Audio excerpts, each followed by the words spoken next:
the Roman Empire, the most powerful and long-lasting state the world had ever seen. For almost half a millennia, the Romans were the masters of Europe, leaving their mark on civilization. However, many things had changed since the glorious times of Augustus and Caesar.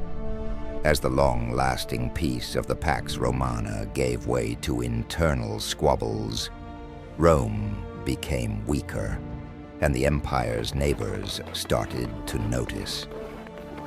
Pressure mounted both on the interior and the exterior, but it would only be in the eve of the 5th century that the real crisis erupted. First, the Visigoths, under their charismatic leader Alaric, rampaged through the Roman Empire, destroying the ancient cities of Athens and Olympia, until eventually they crossed into Italy. No one could stop their advance. They sacked Rome, dealing a decisive blow to imperial prestige in 410 AD. The only thing halting Alaric was his own misfortune, as he died along the way to more conquest and plunder. After his death, his people requested to settle within Roman lands. Having no option left, the Romans accepted. The Visigoths were now the first foederati, rulers of a vassal kingdom within Roman lands, acting more independent in times of imperial weakness, a tumor within the Roman imperial body. Following the Visigothic bold moves were many more Germanic peoples. The Vandals, the Suebi, the Burgundians, and the Franks were only some of the nations crossing the Rhine in 405, when the river froze and the barbarians flooded western Rome. Among the invaders were also a people of more exotic stock, the Alans. Coming from the lands of Persia and the Caucasus, they found their way through Europe. As the Alans spoke of a great eastern peril, chasing them from the depths of the east, they eventually found shelter both in Hispania and in the north of Gaul. Their squabbles with the local population were common, leading to an uneasy settlement. Next, it would be the Franks. They lived close to the borders of the Roman West for at least 2 centuries, in a state of constant struggle, sometimes serving as mercenaries for the Roman armies, sometimes as raiders, and sometimes as allies. The relation between the two proved to be one of circumstance. By 440 AD, the Salian Franks had pushed into Belgica and had established their own federati kingdom under their king Clodio. But the Franks were a people of great ambition. Legends say that Merovec, Clodio's son, was in fact the son of Neptune, the god of the sea, and his line's destiny would be to rule an empire. And among the foederati were also the Burgundians. Those men had traveled far and wide, coming, as the legend says, from a small frozen island in the northern seas. After their long journey, they had now established their own power base in the eastern edges of central Gaul, bringing terror to the locals. Faced with this multitude of enemies, Rome had no chance to push them back, as surprisingly it was not just gold and plunder that those peoples were after. They claimed that they were in fact trying to escape a greater terror, a threat so big that it would disperse nations along its path. But the empire itself was at this point an unrecognizable force. The once famous legions had been replaced with poorly equipped militia, the Limitanae, disciplined and worthy men, but much inferior to their ancient counterparts. They could, however, count on the support of the Comodadenses, the more professional troops, usually residing in the imperial centers. However, their numbers were usually not enough. Much of the army at this point was composed of barbarians. And the rulers of the land had also changed, as men would not pay tax or serve the emperor anymore. They were direct subordinates of the local warlord, either a Roman commander or a barbarian chieftain, who in turn served the emperor on his own terms. And in the place of old temples of Jupiter and Apollo, now churches resided, where once lavish sacrifices were replaced by humble prayers, prayers for a better future in a world under constant change, with an uncertain tomorrow. In this new age of moral values and compassion, under a dying empire and invading barbarians, a heavy burden lay upon the shoulders of this generation to save the world from the impending fire. Rumors spread that a vast army, composed of thousands of nations, was heading against the empire, coming from the steppes of the east, and nations trampled along its path. The Huns, Rome's darkest nightmare. Its leader rides a black horse, and his name is Attila, the scourge of God. Attila and his coalition of enslaved peoples raided the Balkans and extracted vast amounts of gold to feed his growing army. Now that the Romans of the East had drained up their treasury, the Huns had a new target: Gaul. But Attila's goal was not just a simple raid. His ambitions were much bigger. In the Hunnic king's dreams, he would become the emperor of the world. The Roman emperor's sister, Honoria, had promised to marry the barbarian king if he could save her from her deranged brother Valentinian, a man who not only destroyed his family, but also the empire. The Turkic nomads, experts in archery and horsemanship, had established the Hunnic horde on the steppes of Pannonia almost 50 years ago. They were a nomadic people coming from the Far East, where their ancestors had spread terror on the Eastern empires. Now, they had enslaved all the tribes living north of the Danube and east of the Rhine, whom they used as meat shields in their campaigns. Those tribes had been posed with a dilemma: join the Huns or flee. Many of them chose to seek shelter within Rome as foederati, but others decided to abide by the will of the Huns in the hopes of gaining some of the spoils. First among them were the Gepids. The Gepids traced their ancestry back to the far north, in Scandinavia, where they lived alongside the Goths, their mortal enemies at the time. When the inhospitable conditions of their homeland became truly unbearable, they all left their cold homes behind, wandering and pillaging around Europe for a better future. Now subjugated by the Huns, they had a chance in achieving their goals. But they now had to fight side by side with the Ostrogoths. The Goths of the West had not had the same success as their cousins, the Visigoths, and sought now to make up their name fighting on the side of the great Hun. And among the hundreds of vassal nations, one more German people stood out: the Heruli. The Heruli were no strangers to Rome. They had raided deep into the Eastern Empire during the times of crisis, starting from their ancient homes on the shores of the Black Sea. When the movement of peoples began, they dispersed across Europe with only one goal: to loot Roman gold, and the Huns would help them do just that. Now, with all his vassals gathered, Attila waited just across the Rhine, ready to fulfill his destiny. The only thing he needed now was a good excuse. It would be an Ostrogoth nobleman named Beremund that tried to escape Attila's vassal swarm.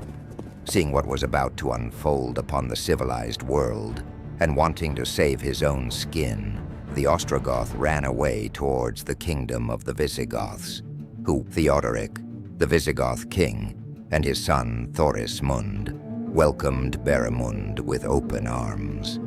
The Ostrogoths spoke with terror about the horde of Attila. He would conquer the whole world if given the chance. The Visigoths thus granted refuge to their cousin, defying the will of Attila. They would prefer to be the foederati of Rome rather than the pawns of the Huns, if given the chance. This was the final excuse needed. Attila ordered his vast host to mobilize, and now he was not only marching against the Romans, but also against their barbarian vassals who dared to host his own puppets. Once the huge force was across the Rhine, chaos ensued. They raided everything along their path, as the Huns allowed for the Germans to freely plunder, causing fear to the local population. This is how Attila planned to subdue the heavily fortified cities, not by lengthy sieges, but through willing submission by fear. He would burn and kill everything around until the Romans would start begging for him to finish them off. In these endeavors, the Huns gained even more allies. Some of the Burgundians decided to join him, seeing a true leader in the face of Attila, while dissatisfied Frankish nobles also joined, hoping to depose the Frankish foederati king, Merovech. Attila spread terror to the lands of Germania and Gaul, with cities falling for his campaign of terror. Mongotiacum, Colonia Agrippina, Metz, and even Augusta Treverorum, once capital of Constantine the Great, were sacked one by one. Those mighty settlements in the far north, once testaments to Roman courage, now fell like castles of sand, as the common people had lost their will to fight. The countryside fared no better either. Many Roman nobles had abandoned the degenerate cities and retired to their lavish villas. Once they noticed their wealth, the Huns dragged them out of their houses like farm animals, losing no chance to extract their hidden treasures. The barbarian foederati were not much safer either, many fleeing northern Gaul in the news of the Hunnic horde. Next on the Hunnic path would be the city of Durocortorum, one of the largest in Gaul.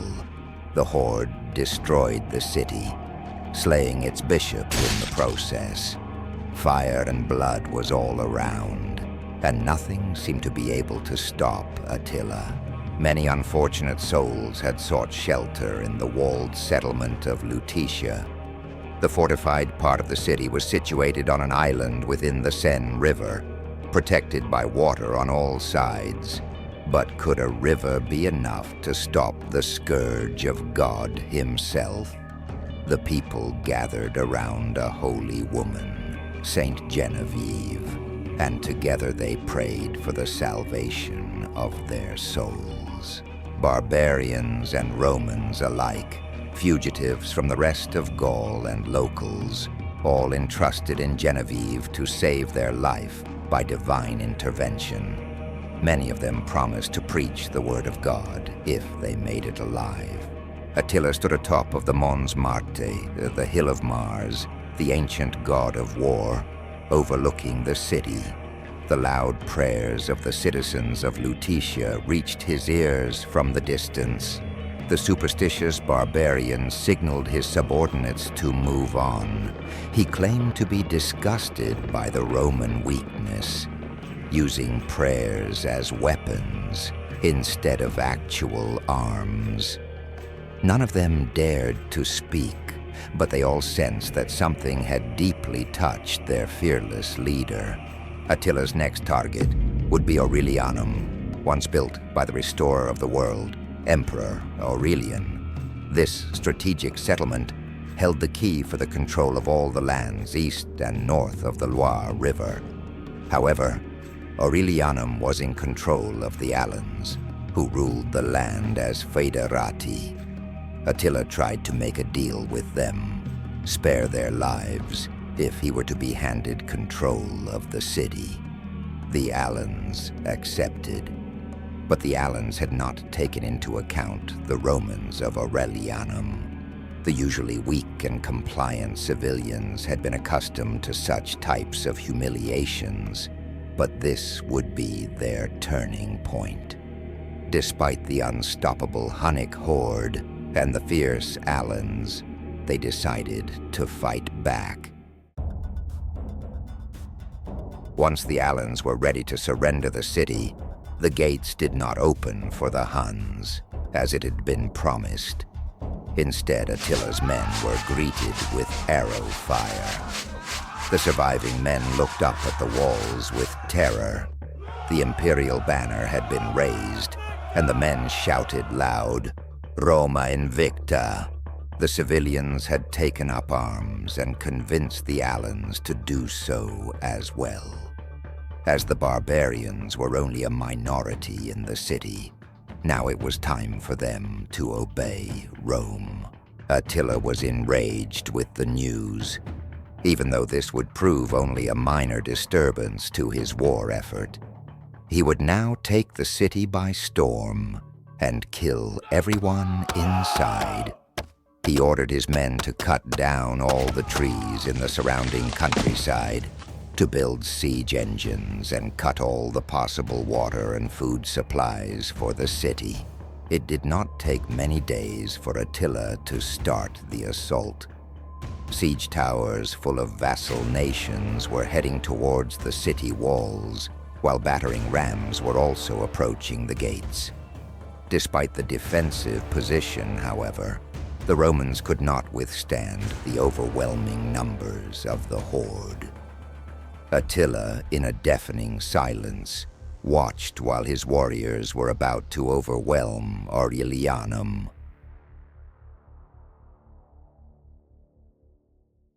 But it would be in the darkest hour that the defenders' prayers were heard. From atop the city walls, it was now clear. A Roman army was approaching, and leading this force would be a man whose reputation alone would be enough to make Attila anxious. It was Magister Militum Flavius Aetius, the last of the Romans, the only man who could challenge Attila the Hun, the hero who would fight to protect the dignity of the empire. And alongside him were the Visigoths, under their king Theodoric, and the crown prince, Thorismund. Now barbarians and Romans together were determined to fight back against the onslaught of the demon of the steppes. Attila, with his forces invested in the siege, could not deploy for an open battle. Taking a hit to his prestige, he decided, for the first time in a campaign against the Romans, to retreat. This act alone would be enough to give hope to the Romans, who saw the vast crowd of vassals abandoning their siege equipment and withdrawing slowly towards the horizon. The Huns were on the back foot, temporarily at least, but Aetius knew this would only be the beginning of the war. Attila was still in Gaul and would never leave until he has fulfilled his destiny. A battle of nations was inevitable, and with the fate of the Western world now hanging on a thread, only one side could emerge victorious.